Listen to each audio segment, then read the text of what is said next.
আল্লাহ পাক বলছেন ওয়ামা খালাকতুল জিন্না ওয়াল ইনসা ইল্লা লিয়াবুদুন বা'দা আউযু বিল্লাহি মিনাশ শাইতানির রাজিম ওয়ামা খালাকতুল জিন্না ওয়াল ইনসা ইল্লা লিয়াবুদুন। আল্লাহ পাক আপনাকে আমাকে প্রথম যে দায়িত্ব দিচ্ছেন সেটা হচ্ছে এই, আমি মুসলিম, আমি নারী হই, পুরুষ হই, যুবক হই, যুবতী হই, যেই হই না কেন, আল্লাহ পাক আমাকে বলছেন ওয়ামা খালাকতুল জিন্না ওয়াল ইনসা ইল্লা লিয়াবুদুন। দেখো, আমি জিন আর মানব জাতিকে শুধুমাত্র আমার ইবাদত করার জন্যই দুনিয়ায় পাঠিয়েছি, আর কোনো কারণ নাই।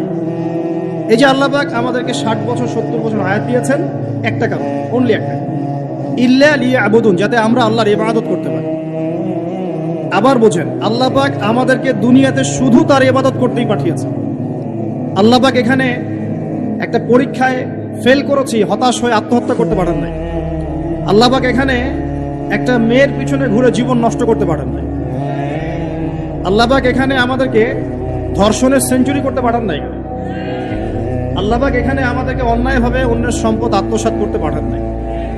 মাদকের যে ভয়াল থাবা চলছে, এর মধ্যে নেশায় বুধ হয়ে যাওয়ার জন্য আল্লাহ পাক আমাদেরকে পাঠান নাই।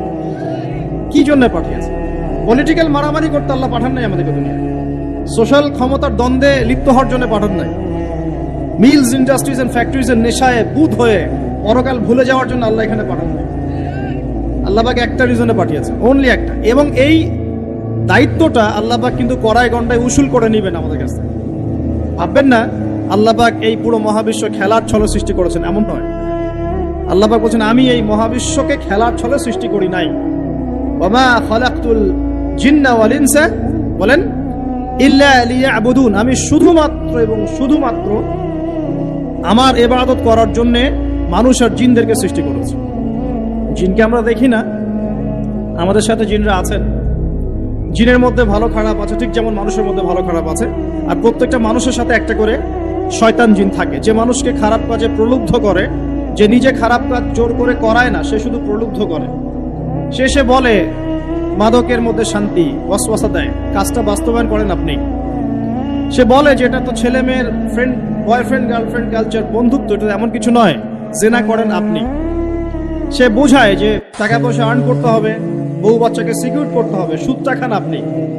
সে বুঝায় যে তুই তো একসময় চলে যাবি, সন্তানদের জন্য কি রেখে গেলি, তখন ঘুষটা খান আপনি। সে বুঝায় যে অন্যের সম্পদ যদি আত্মসাৎও করি, শেষ বয়সে কাবা ঘরে গিয়ে হজ করে নিব, ব্যাস, দ্যাটস অল, আমার পুরো আমল নামা চকচকা হয়ে যাবে। এভাবে শয়তান ওয়াসওয়াসা দেয়, কিন্তু কাজটা করি আমরা। কোন সময় আল্লাহ বা কোন সময় শয়তান দাড়ি টুপি পাগড়ি জুব্বাওয়ালা মানুষকেও নেক্সট স্রোতে ধোকা দেয়। কোন স্রোতে? এদেরকে বদ স্রোতে ধোকা দেয় না, নেক্সট স্রোতে ধোকা দেয়। সে একটা কাজকে কল্যাণ খায়ের মনে করেই এমন কিছু করে যেটা শয়তান তার সামনে ফুটিয়ে তোলে নেক হিসেবে, কিন্তু আসলে এর পিছনে একটা খারাপ উদ্দেশ্য ছিল। দাড়ি টুপিওয়ালা মানুষকে নেক্সট স্রোতে শয়তান ধোকা দিয়ে ফেলে। কোন সময় ভিতরে অহংকার জন্ম দিয়ে দেয়, কোন সময় ডিগ্রি সার্টিফিকেটের কামান্ড নিয়ে আসে, কোন সময় নারী দিয়ে পথভ্রষ্ট করে ফেলে, আর কোন সময় অর্থের প্রলোভন দিয়ে পথভ্রষ্ট করে। তো শয়তান কিন্তু কাউকে ছাড়ে না। আমি মূল জায়গায় আসি।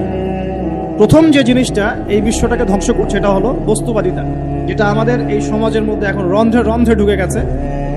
আমি বলছি বারবার, স্ট্যাটাস অর্জন করতে কোনো সমস্যা নেই, কিন্তু যদি এই স্ট্যাটাস আমাকে আমার পরকালীন গোল থেকে সরিয়ে দেয়, তখনই সমস্যা। কারণ মৌত কাউকে ছাড়বে না, কবরও কাউকে ছাড়বে না, কিয়ামতের মাঠও কাউকে ছাড়বে না। আর আল্লাহ পাকের সামনে আমাদের সবাইকে ইন্ডিভিজুয়ালি হিসেব দিতে হবে, একজন একজন করে। এমন নয় 10 জন আসবে, তারপর 10 জন, তারপর 10 জন। নো, আব্দুল্লাহ তুমি আসো, আব্দুর রহমান তুমি আসো, এই